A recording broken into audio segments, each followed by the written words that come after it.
What's up, everybody, and welcome into the Backliners podcast. It's Agro and Barracuda as per usual, and this episode of the Backliners is brought to you by Factor Meals. Head on over to go.factor75.com/backliner60 and use code backliner60 to get 60% off your first box.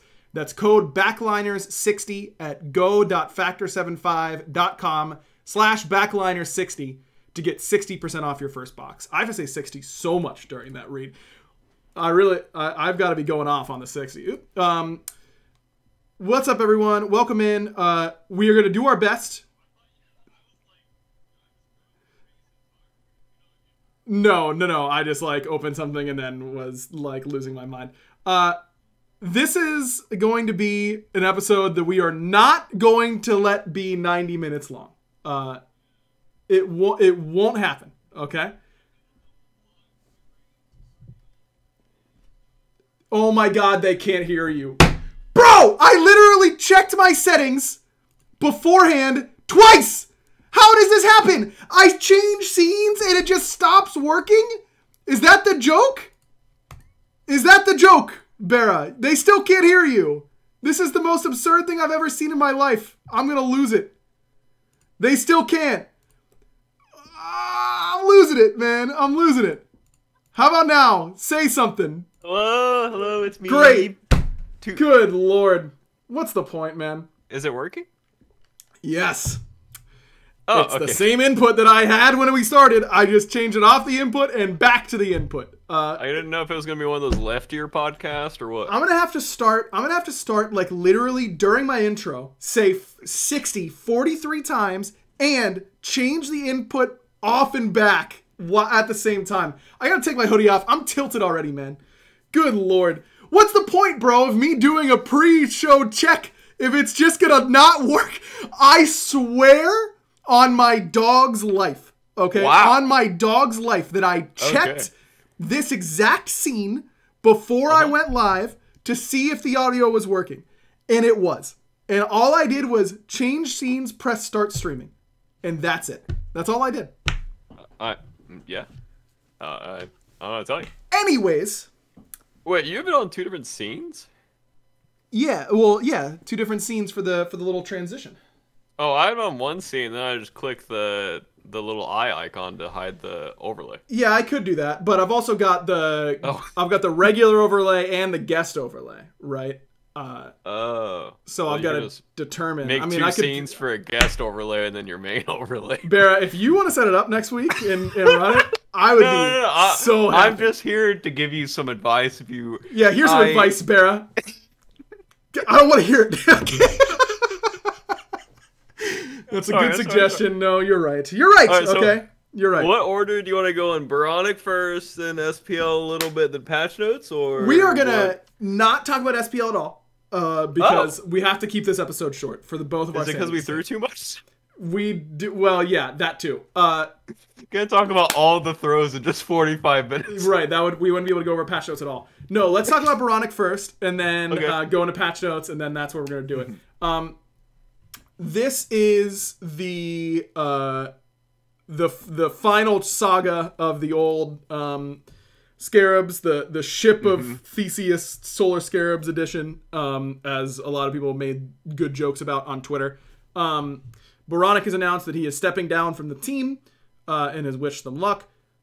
There are, Bear and I have some info, but obviously can't share it quite yet. And again, that isn't, we know people or anything like that. It's just I don't want to do too much speculating or anything like that because it just feels really, there's no way for it to feel genuine. But I believe... definitely not for me. Yeah, exactly. That's just kind of how it is.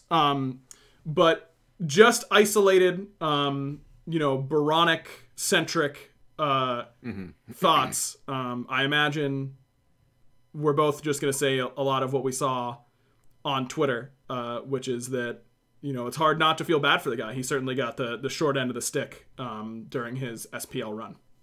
Yeah, I feel really bad for him, especially this year, getting double relegated. Or not relegated, but losing to double SEC team during both lands. And then still going through roster change after roster change, and it's just there's not really much you can do in his shoes, Hmm. unfortunately, because I don't think he is the hard hyper carry style player that can get picked up by like the top tier teams. So he's just gonna have to like climb his way up, and unfortunately, every time he tried to climb his way up, he's getting basically a short end of the stick over and over again with these roster changes. And it's I don't think they really forced any of the roster changes besides Bobby, I think, Hmm. if I remember correctly. Yeah, I think everyone else just accepted a different offer. Yeah, which we kind of knew some. I mean, I talked about something had to change on the Scarabs, something needed to change, but it's just really unfortunate for him that he was just the rock for so long in that team, and now it's like a completely different team. Hmm. And I don't even know if you can like correlate Scarabs with Scarabs anymore. Like, No, it's a new I feel roster. like, yeah, I feel like name wise, like people are still gonna associate the two, but in my eyes, it's a completely different roster now. Like a Yes, completely different quote unquote name Scarabs. right. Yeah, this is era 2 of the Solar Yeah. Scarabs, which is, just like the Valkyries are in era 2.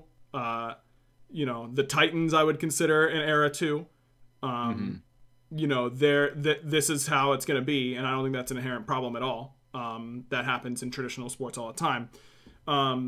Yeah, I mean, obviously, feel for Baronic and hope that he's able to find a more stable place to play next season. I would be lying if I thought that he was an automatic shoe-in to make an SPL roster right away at the beginning of Hmm. next year. I mean, players all understand better than the average fan how difficult it is to play in the environment that he was playing in.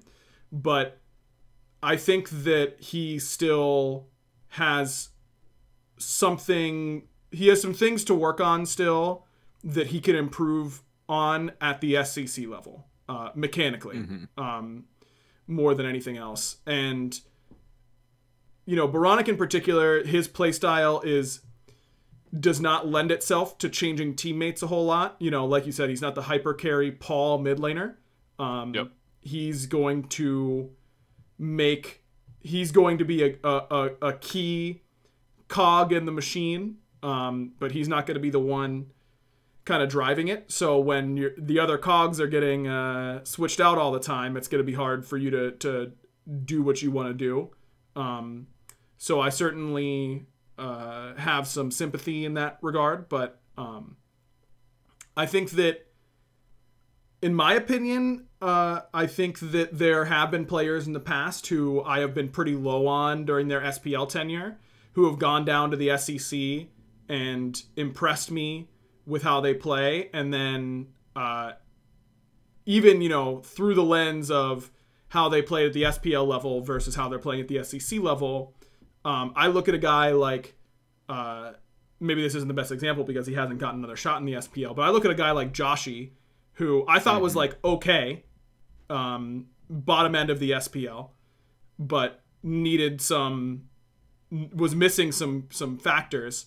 Uh, if I'm a team trying to qualify for SPL next year, Joshi is one of the first people that I would call personally. I think Yep. that guy has really improved, and you can see it translate to an SPL level team, in my opinion, Hmm. based on the eye test. So I think Baronic could have a very similar type of revitalization at the SCC level, and I hope that he does. I hope that he plays and is able to find a good roster and compete.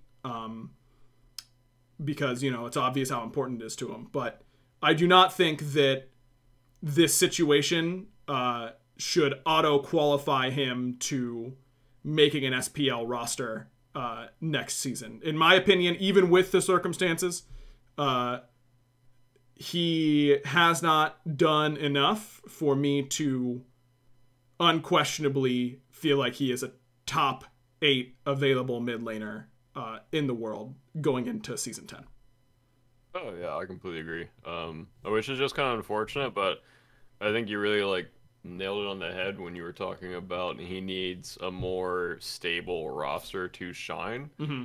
And I think he is the style of player that is going to look as good as his team is looking. Yeah. And I think he will put himself in bad positions to, like, it, even if it's a call that I don't think he'll agree with, I think he'll do it regardless. And I think there's a lot of other carry style players out there that will not do that. So he gets kind of brought into that dynamic as well. So, I mean, I also agree with you. I don't think teams are really going to look at him, unfortunately, for next year. I think he'll have to do a bit of a climb again, but he might have such a bad taste in his mouth from the last 18 roster changes he's gone through that he just needs a mental break and a mental reset and just kind of start from the ground up again. Yeah, I would highly recommend taking a little Smite break for him. Oh yeah, 100%. You know, I think. I mean, he played with 2 different duo lanes in fall split already. Like, yeah, it's just brutal.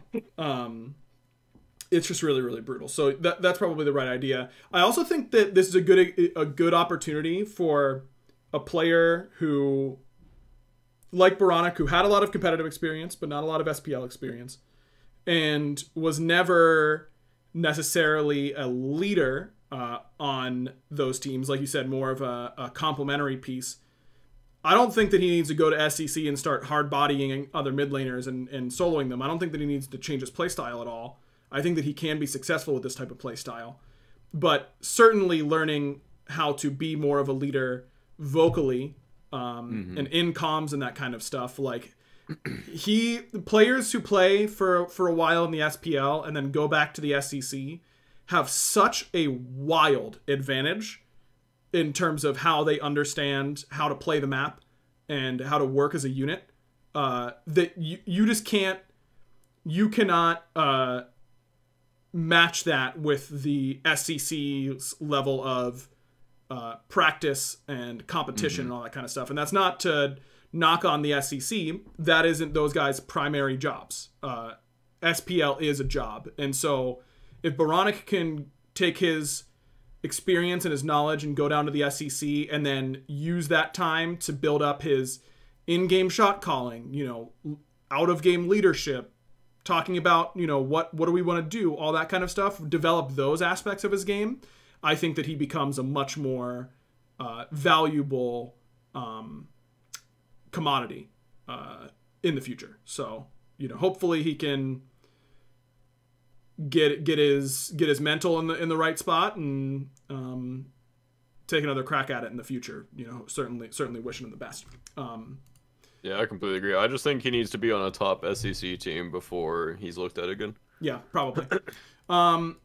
Okay, let's dive into the 9.11 patch notes. A little bit different with how these are laid out. You know, first, certainly some things to be improved on. We got a lot of feedback on the layout of the patch notes show and of the patch notes themselves.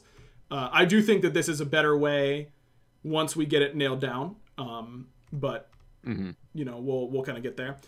In general, I think this is a good place to start. Is that the top of the balance section for general? Oh wait, and let's Barry. I don't know. Are you a RuneScape guy? I haven't played RuneScape since I was like 9. But I tried. It's all really cool stuff, and I can tell it's cool. I just don't like get all of it. You know. Yeah, I tried to play it a while back, like probably 4 or 5 years ago, and just had no idea what I was doing. And the nostalgia factor for me wasn't there, so I just closed it after like 30 minutes. Yep, that sounds about right for me as well. Okay, on to the balance. Starting the idea, you know, there's been a lot of discussion in the community about time to kill, especially post 9.5. And we, as a dev team, have been pretty clear, I think, on what has happened was pretty clearly laid out. I felt like it was communicated, but, you know, it's so hard to know what actually sticks in players' brains, and maybe we didn't do enough. It's when you're talking to the same people about the same things, then you try and communicate and go, yeah, well, we talked about it. We've been talking about it like internally for months, and then it's like we mention it one time and one thing and no one catches it, and we're like, how didn't they catch it? But of course they don't.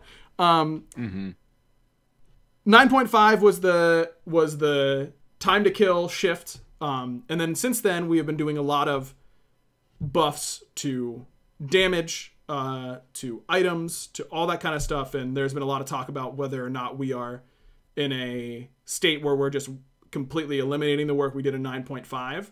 And I think this was an important section in this patch notes highlighted by Ajax that was, we are still so far from where we were in 9.4 and before.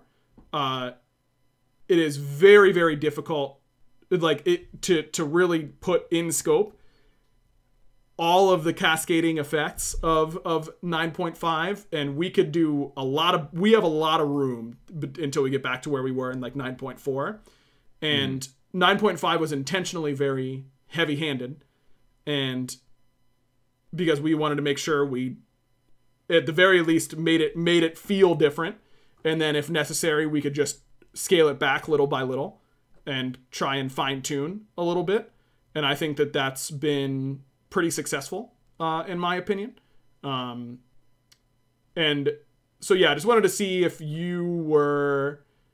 how you were feeling about where we are, like post 9.5. Do you agree? And this is not like a setup in any way. I'm genuinely curious. Like, do you agree that we are still pretty healthily in the middle ground between 9.4 and 9.5, or do you feel like a lot of that change in 9.5 has been undone? I would say the early game is definitely still more 9.5-ish, for sure. Mm-hmm. And then after that, it feels pretty normal now. Like time to kill and everything. And I did die in like 4 auto attacks and 3 buttons today, so that was pretty surprising. Yeah. Almost said what God. Yeah, it feels kind of in the middle to me. I would say like 70% towards 9.4, I think. And then the early game still feels very 9.5. Like I'm just shooting a support for like 13 auto attacks and I'm not dying. Mm-hmm. And then 9.5 was very heavily focused towards early, right? There was very little that was supposed to change late, so that seems to track to me. Yeah, it's also true. Like I'm probably a bit more used to 9.5 now than I was before. Right. But even before, like the mid and late game still felt relatively similar. I still felt like I was dying in basically the same positions. But I'd say we're about 70% on the way to 9.4, which I have been getting. I mean, I assume you saw, but I got literally one shot by a Vulcan ult. You sure did. And 95% or 96% by like 3 other Vulcan ults. So I would say we're pretty close to 9.4. And in my opinion, that's where we should be, because I like that. The one-shot potential is very fun to me. I mean, I like both styles, but I definitely like the one-shot Smite more. It just makes it a bit more punishing, which is more fun, I think, to me. Yeah, I would generally agree. Obviously, also, like, Aegis being unavailable for SPL use makes a big difference. Yeah, 100%. In those types of one-shots, so we'll see coming this weekend. Should be all good to go. But okay, let's move into the actual things if we're trying to make it quick here, shall we? Talking about mid lane mage buffs and mid lane hunter nerfs. Kind of pairing all of these together. Don't think we have to talk about the overall goals, because I think that we have seen very little mage play in mid in the SPL, and a whole lot of hunters and assassins being there. So red buff loses some max HP and importantly gets its base magical protection cut in half, keeping its physical protections as is. So I think that should help mid laners be able to clear pretty significantly better. That is a good idea. How I didn't realize it was that kind of change. I just knew it was easier to kill, but I didn't realize like why. I mean, I did read the numbers, but I mean that's a smart change. Well, thanks. That was definitely brought up in the pro Discord at some point. Yeah. No, that was all you guys. All us. Bancroft's claw nerf. little shield size decrease. Well, by little, I mean a pretty good amount, decreasing it by a third. Another 0.25 nerf on that item. Yep. I will say that coming out of midseason, Lermy and I were both convinced that Claw was the best item in midseason by a lot. It took more patches than I expected for Claw to become meta. Bro, I was selling that item from the release, and people wouldn't buy it. I'm like, this is so OP. Yep. Like, I thought so too. And they just wouldn't buy it, and then it took over. And I'm like, yeah. Yep. I knew I was right. I knew it. Literally all the time, there are things like that even now that I won't say that I think that are like, I look at them and I'm like, this has got to be OP. And it makes no sense to nerf something that no one is buying or playing. But I think it needs a nerf, but that's just how it is. Like, I don't know, just kind of funny. Sands of Time. Oh, do you think that this Claw nerf alongside some like Hades changes and all that kind of stuff? We'll get to him in a minute, but Hades finally actually considered good. He's been almost this good. Like, Claw was obviously a huge deal for him. Mm-hmm. Outside of Claw, he has been this good the entire time I've worked at Hi-Res, by the way. Like, we say all the time that Hades is always really, really good. People now, like, you know, their API sites and that kind of stuff. I think Casual Smite isn't updating properly or something like that. I think there was another one, but like, they have had Hades, and those sites are close, but not. I would not take those as gospel. They have had Hades in the top like 5 gods in the game for years, and I would say that is pretty darn close. Like, I don't know that there's a time that I can remember that Hades was outside the top 10 winningest gods in the game and high elo ranked in the 6 years I have worked at Hi-Res. He's been that good forever, I think. I've also been pushing that god forever and no one plays him. Yep. I mean, now they were, but I was like, that god's gotta be OP. Gotta be. I think like since like season 5 or 6, I've been saying Hades is OP. He's got a 2-second fear, bro. That's how it is. That's what I'm saying, dude. It's one of the best CCs. Like, how could it? If you're playing like, if you're playing a backliner, Hades is OP. If you're playing a frontliner, Hades is OP. OP. Like, doesn't matter. About time. Do you think that he's gonna be still playable at SPL? You know, a little bit niche, or still like top pick, top ban, even with his nerf and Bancroft's Claw nerf? I don't think top pick, top ban, but definitely still playable, 100%. Yep. This is one of those situations where it's kind of like it's happened with Guan in the past, where it takes a lot of buffs in order to get a character playable. It happened to Artio. Artio's a really good example. We buffed Artio like 2 or 3 times, and then she took over SPL like 2 years ago, or a year ago. I think it was 2 years ago. Takes over SPL. We nerf her far beyond where she was before her initial buff, and she's still like top pick, top ban.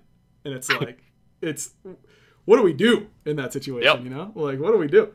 Anyways, Smite players always do that, especially pros, dude. Yep, absolutely. No offense to pros. Full offense. Sands of Time. I saw a lot of discussion about why Sands of Time when it was the more popular item to begin with. I've got a couple thoughts on that. I don't like. Feel free to chime in if you want to, Barry, but I'm fine to just kind of solo dolo this one. Oh yeah, you're good. We are aware, of course, that Sands of Time is the more popular mage starter, but with Guardians and solo still being something that is pretty common right now, and with recently them abusing Conduit Gem and its upgrades, it just felt a little safe. You know, we could have buffed Conduit and Sands, and I'm not saying that we shouldn't have by any means. You know, this is always when it comes down to it, these are often like opinions that we're coming out with, and it just felt for me a little bit safer to go with the one that we know that mages will buy and that Guardians probably won't, and not improve the strength of Guardian solos. It's why we were also maybe a little too conservative with the Vamp Shroud rework We wanted to give mages another viable starter in mid, but this is again a solo Guardian abuse case. If we buff Conduit and Sands, there's a decent chance that Guardians get as much of a boost from it, if not more, than mages. And yes, there are things that we can do, but there's something to be said about, this was a much bigger like R11 patch than we do in typical years, in my opinion.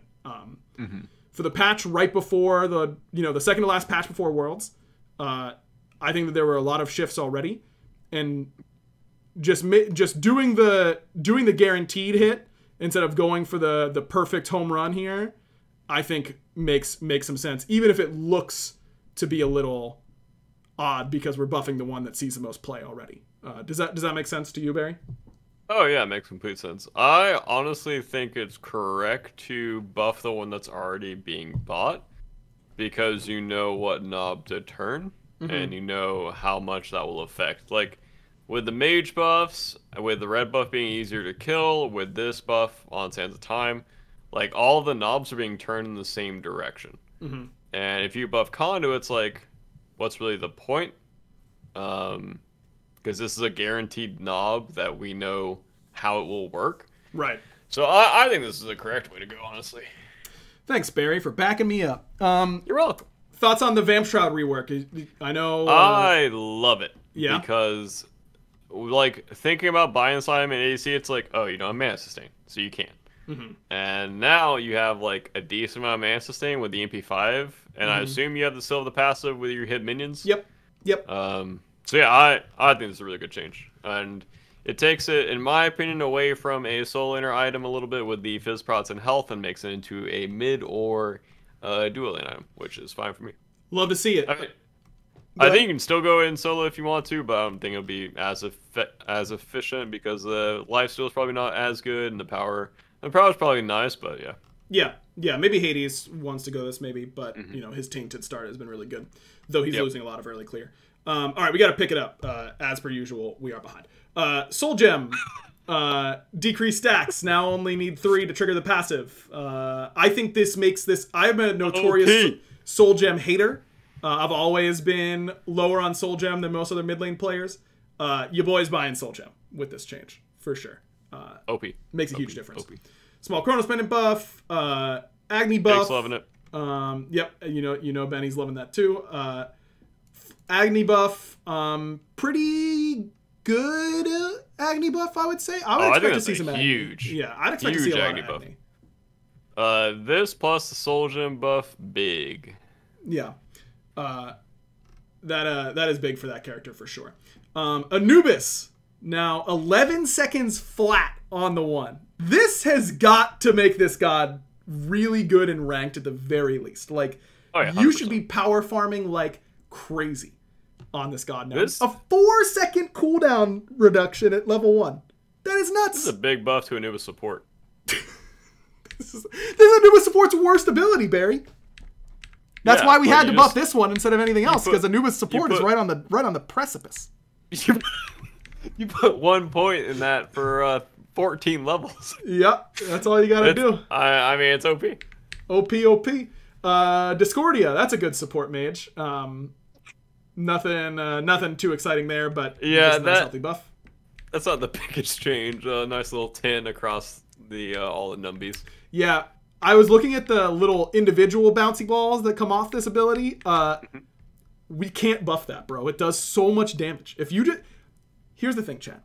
If you are struggling to clear the way with the Discordia, I guarantee you what is happening is you aren't dropping the where the ball explodes on the archers. If you do that, you will obliterate the wave. To clear the wave. All you've got to do is don't just missing flick the wave with your Discordia one? No, because if you flick the ball too far and it blows up behind the archers, you don't get enough. Put it on them. That's all you got to do. You're gonna clear it. I promise. This is another big mage buff. I think the range on Herald 1 going from 45 to 50. Why does it say deployable hand attack?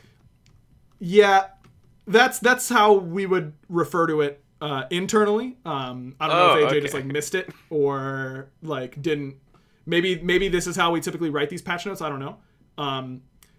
That's what this ability is. It's a deployable. It's a deployable. So yeah, I don't know if that was intentional or not. But 5 extra range on the 1 is crazy. Yeah. Well, that ability. Every time I play that god, I'm like, I miss it by like that much. Yep. Every single time, because I just assume that it will go slightly further than it does. Yep. So now I'll hit it every time, I think. When I tell you that I missed every single one at max range in the first test after this change, and I couldn't remember why, and then I was like, wait, Lermy, did you put this change in? And she was like, yeah, I did. And I was like, oh, that makes so much sense. I overshot every single one of them, I felt like. It was so funny. Nuwa gets 2 seconds off her 1. Woohoo. Crush gets some extra early game clear on lane minions and jungle camps. That's one of the biggest buffs in the patch, in my opinion. I agree. I would be shocked if Scylla doesn't see play after this. Shocked.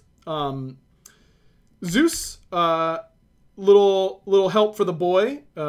Not a ton, but the detonate charge, this looks very small, but remember that the detonate damage, this isn't, it's multiplicative per charge. Like, I think it's like 2.8 times the base damage for 3 charges, if I remember correctly. Oh, okay. So it matters more than just that 10. Still not a ton, but... Yeah, I was like, that doesn't look like anything. But yeah, that makes sense. There you go. Morrigan. I think this might be one of the single biggest one-patch nerfs for a non-recently released god ever. Yeah, agreed. If this character sees play after this, what do we do? Like, this is an annihilation of this character, I think, at a pro level. We'll see. I mean, she just does something that no other god can do, and that's always really strong. Yeah, she's also one of like the hardest gods to play against on land, so you know, we'll see what happens. I am on your page, just to be clear, but we'll see what happens. I will be surprised. She is really good. Okay, Titan's Bane nerf. Alongside Obsidian Shard, these percent pen things, slowing down a little bit of that late game burst alongside Staff of Mirrodin. All of these, I think, are feeling pretty, you know, obviously I think all of this feeling pretty good because I'm on the team that makes these decisions. But overall, how are you feeling about these percent pen nerfs? I don't think they do too much. I think it's just a slight twist. But I mean, support players are probably loving it. But from my perspective, since I don't really buy these items, sure, you know, makes sense to me. Here's some items that you buy, and by some I mean one. Crusher loses 5 physical power. I think this item is like always teetering on the edge of feeling super busted or super useless. And I haven't tested enough to determine if this 5 power is going to make it feel too useless quite yet. Which side of the fence are you on right now, if you had to guess? I'm on the I'm not buying that item fence.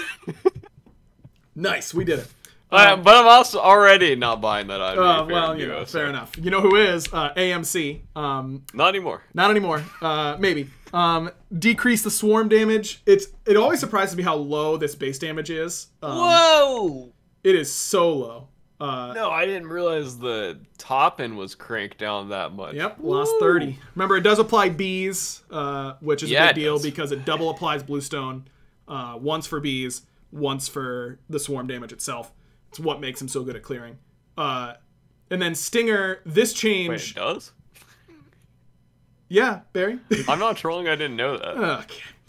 I didn't know bees proc item effects. I'm pretty sure they do. Who knows? My brain's mush. Maybe I'm wrong. Stinger, also losing a lot of that CDR. Feels a little bad because this is so core to this character's identity, but it's still going to feel really unique and still feel really good to do. You just won't get too... You don't want to suicide for it anymore. Well, you know? Speak for yourself. I'm getting retrieved. It's like when you're pulling up and the light turns yellow and you're like, I'm going. Yeah, I'm getting the Stinger, baby. I'm getting that cooldown back. You should get a lot less double Stinger fights. Oh, yeah, for sure. Which is a huge deal in pro play. I still think he's going to be playable, honestly. But, you know, I can't get into a philosophical discussion here. We're already behind. Actually, we're not too far behind. If AMC, I just have this. The game is just viewed so differently these days, but it doesn't like retroactively apply to how older gods are viewed. Take a like if we released if Hebo was never released in the game, and we released him as the launch god of season 10, every single player at a high level would say this is a mage assassin, right? Like this is similar to Alquang, right? People don't think of him necessarily that way right now, though. They think of him as a short range mage, and I do think that there is like a distinct difference in players' minds. If we released AMC today, mid lane would instantly be his most popular role, and everyone would just call him a physical mage, because that's really what he is. Like he is a physical mage that has good basic attacks as well. I personally am of the belief that obviously mage, the mage pick rate in mid is too low right now. That's why we're seeing so many buffs toward them and all that kind of stuff. I think there is a distinct difference between Kernanos mid lane and AMC mid lane. AMC mid lane does not bother me even a tiny bit, because that character is a physical mage. That's all he is. Yep. Like he's a caster. And I just think that is a different, I know that is not how everyone feels, and so obviously what I want to happen to the game is what the players want. But I don't know. That's just the way I view AMC in particular. He's deserving of the nerf no matter where he's playing. But I don't know. That's just the way I view it. Well, I don't think AMC Duo needs any nerfs. AMC Duo probably needs buffs. Yeah, probably. AMC Mid... You're never going to get to play that character in Duo again, bro. No shot. Yeah. Yeah, exactly. Like, it's just, he doesn't do much in Duo. He dies a little too easily. The lane is way too long. Yeah. Even if you get like a okay Hive network, you can still die to ganks pretty easily. Yeah. And you don't need like this OP wave clear anymore. Yeah. Yeah. To be clear, people in chat are talking about ability hunter versus base attack hunter. I think there is a difference between ability hunter and physical mage. Like that is still an extra step to me. Like Uller and AMC are really the only two, and Neath, I think, are the three physical mages. Even Chiron is like close. Maybe I'd put Chiron in that category as well. But I don't think that like, Medusa has been built ability damage in the past. That's still a hunter to me. It's not hard and fast rules. It's just like it's a gut check to me. Yeah. You just kind of know, I was going to say something that I'm glad I did not. Warding Sigil buff, solo laners, woohoo. Berserker Shield, getting some more mitigation and some physical protection. Mystical Mail, getting some health and physical protection. Runic Shield buff. This item should now be a lot more attractive against those Guardian solos and the Hades solos and things like that. Any of those catching your eye, Barry? No. Besides Berserkers, I don't know if people are gonna buy Mystical. I don't think the buff is that big. I don't think the Runic Shield buff is that big, and I don't know about Warring Sigil. Warring Sigil's awkward because it always comes in those like the cute like full mitigation builds. Haha, look at me. But I don't know if it's actually good. It is on my set full mitigation build. Yeah, I don't know if it's actually good or yeah.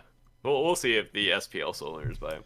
Fair enough. And then finally, Sledge, getting some more physical protections per stack and power, not magical protections per stack, though, because mages need the help.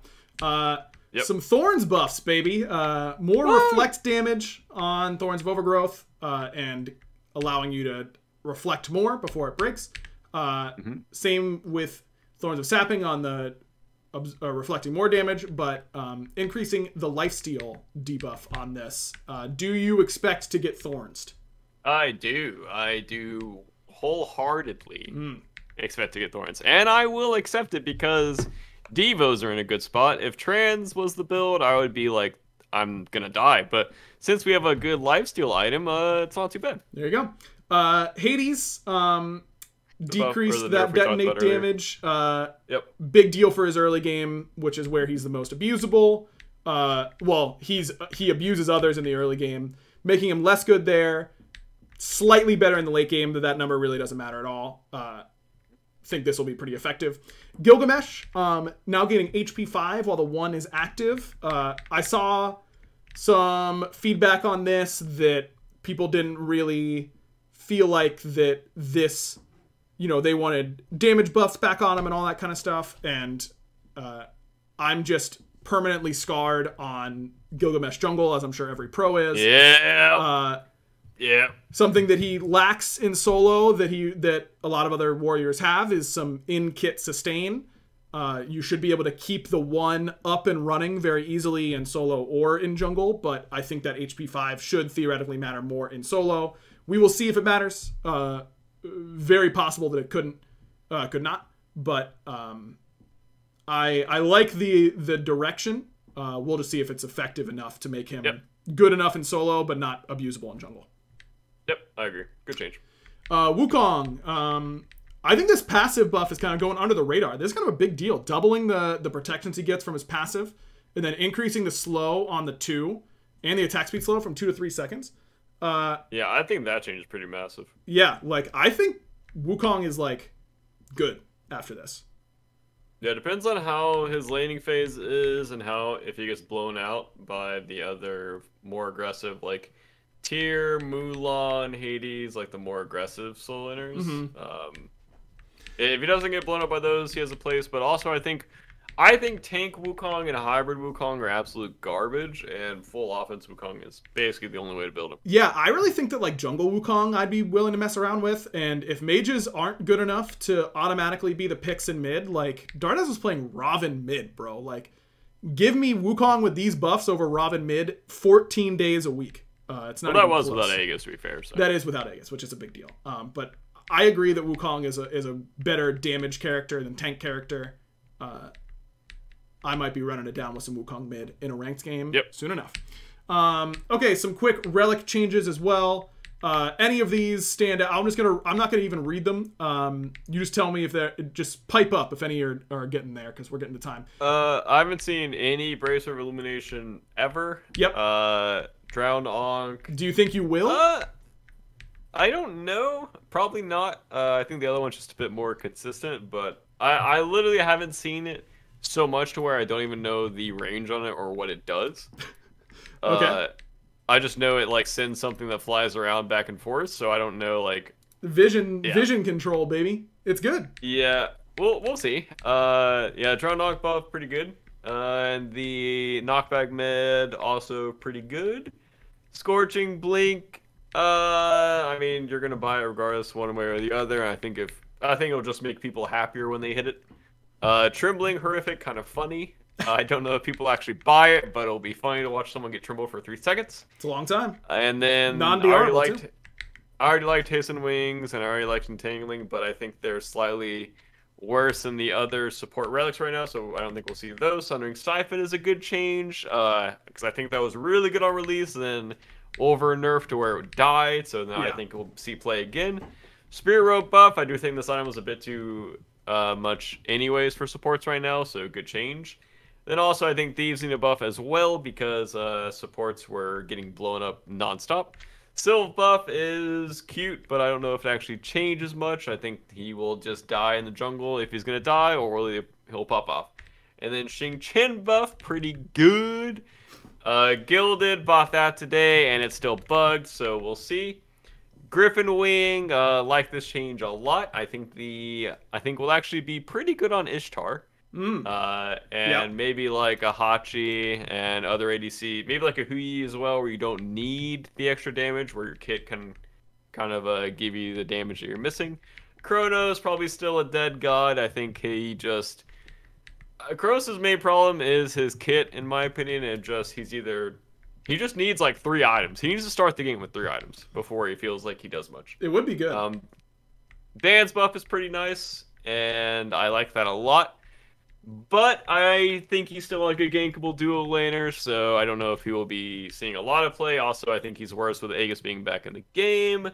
Hachi buff doesn't really do anything on the 2 because it's the button you max first.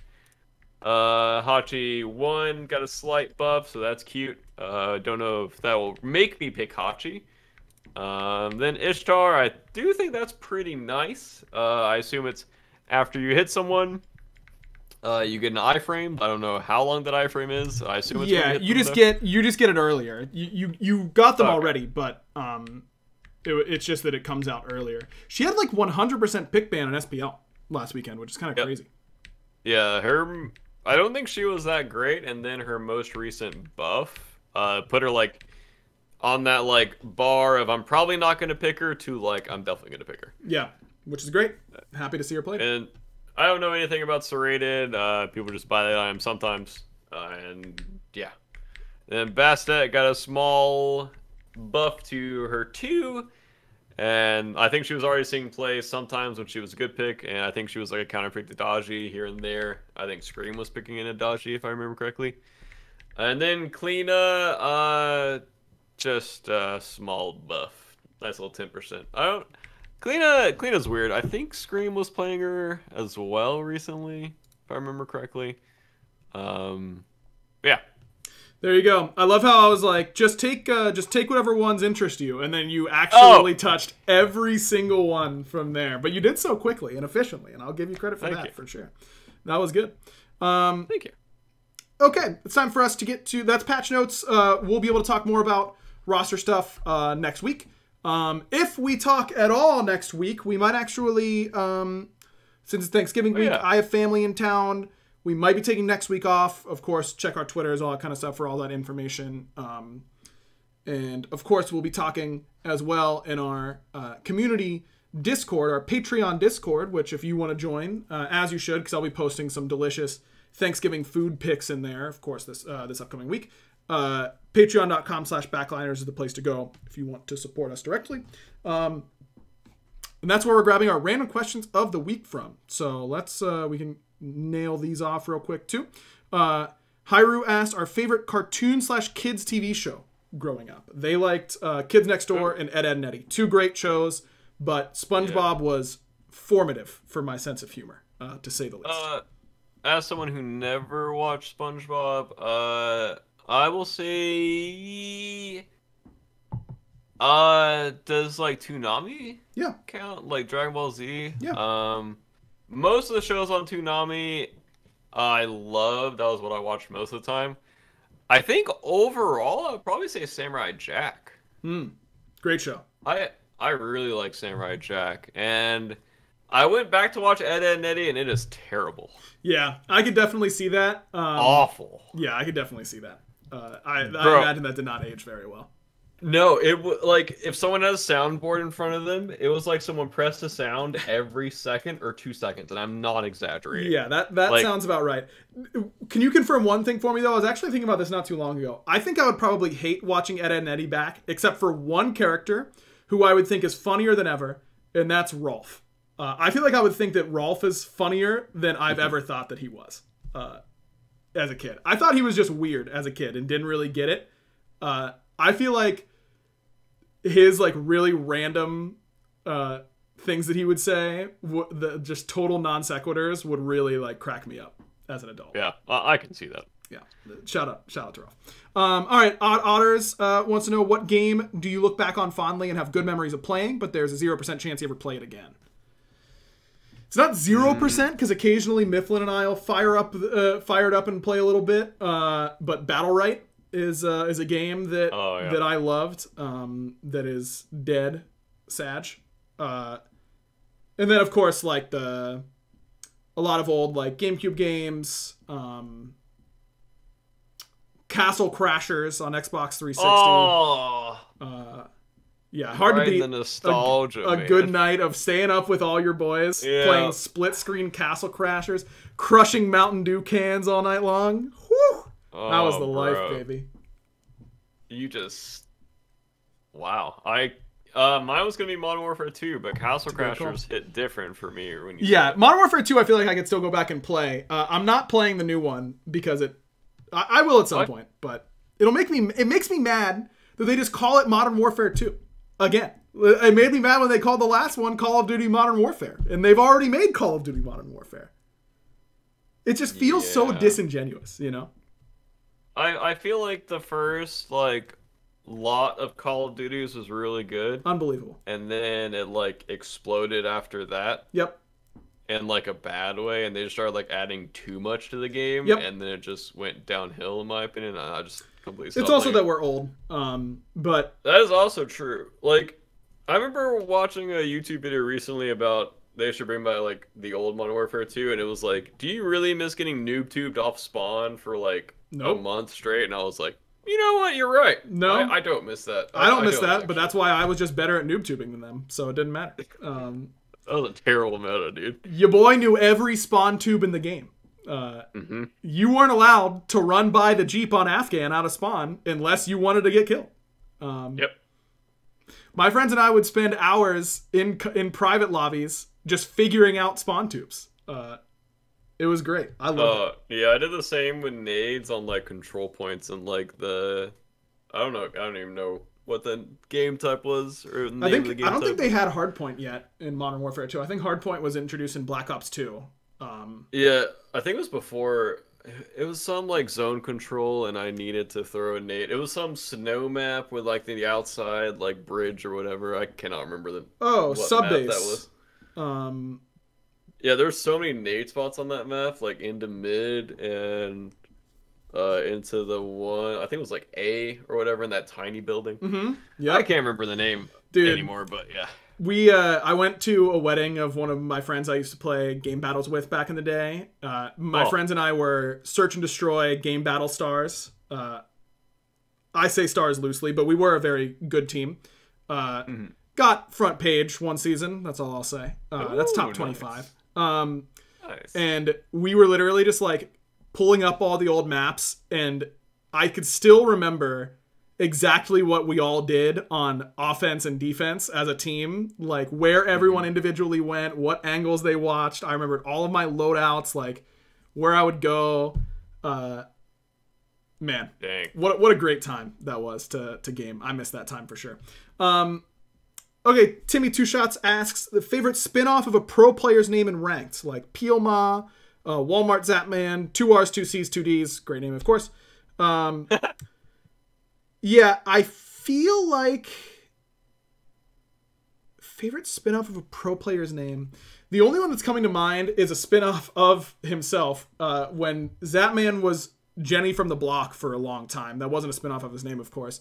And then when it became common knowledge that he was Jenny from the Block, Jenny Z was a great alt name for Zap's account. I think that would be my favorite. Probably just whatever Scream changes the name to that week back when he was doing that. Oh, that was good. Yep, that was good. I did like that. All right, and then last but not least, Hiru or Hiru, I think I pronounced that two different ways across two different questions from them this week. You're now suddenly a part of a professional heist crew / organization specialized in breaking into the largest vaults in the world. What role would you play and be best suited for in this? Like hacker, disguised employee, escort / concierge, engineer, etc. Like any, if we've seen any of the Ocean's movies or like Payday or something like that. What do you think you would do, Barry, in our hypothetical? I would want to drive or blow stuff up. Either one of those would be a lot of fun. I wouldn't want to be the guy that's like interacting and having to like control civilians or do any of that stuff, but driving to get away would be a lot of fun, or like blowing up a wall. That would also be cool. I think I would prefer to be the person picking the lock. Not like drilling into the safe or something like that. I want to like be really good with like lock picking tools and all that kind of stuff, and be able to. No lock can keep me out of there. That's my specialty. That would be my preferred position. I did buy a lock picking set at one point as a bit in high school, and I did get fairly proficient. One of my best instances of trolling, which I shouldn't tell on the podcast because we're going to close it here, but I can and will tell a story about my lockpicking in our post-podcast hangout in our Patreon Discord. Again, patreon.com/backliners is the place to go if you want to be a part of those. They're always a lot of fun, and I look forward to them. Okay, that's going to do it for this week's show. I think we likely will end up taking off next week for Thanksgiving, but take a look at our Twitters, predictions Twitter, all that kind of stuff. All that info will be there. In the meantime, take a listen to all the other prediction shows. They've got a lot of great stuff. A lot of great games coming out right now, and in particular, TK Breezy and Coney have a show where they talk about just like recent game releases and that kind of stuff. So many good ones that it's definitely worth checking out their show, especially this time of year. But they've got a bunch of other great shows as well. Check them out. And then Factor was our sponsor today. It's go.factor75.com/backliner60 in order to get 60% off your next order there at Factor Meal. So shout out to them. One of the best ways to support the show, of course, is to be interacting with our sponsors. Have a great Thanksgiving, everybody. If we don't talk to you, we'll be back when we're back. Just who knows when that'll be. That's just kind of how it be these days. Oh, I almost forgot to say, we're recording this on Tuesday. That is the plan moving forward, is that Tuesdays have just been better for Barry and I's schedule over the last few months. Makes sense to not try and force it on Mondays. Let's just take the easy route. So Tuesdays at 8 p.m. is the plan going forward. So make sure you're checking us out then. But again, we'll be tweeting about that, all that kind of stuff. Twitter.com/aggro and Twitter.com/barracuda with 2 R's, 2 C's, and 2 D's, of course. And an underscore at the end. Yep. All right. Thanks, everyone, for watching /session, and we'll see you next time. Barry, you know what to do. Bye. Oh, nice and clean. That was clean. Nice. That was good. And we didn't go an hour and a half today. Let's go. I'm so proud of you. It was really you. You carried that speed. No, well, it was all well, you. It was all around. Thank you.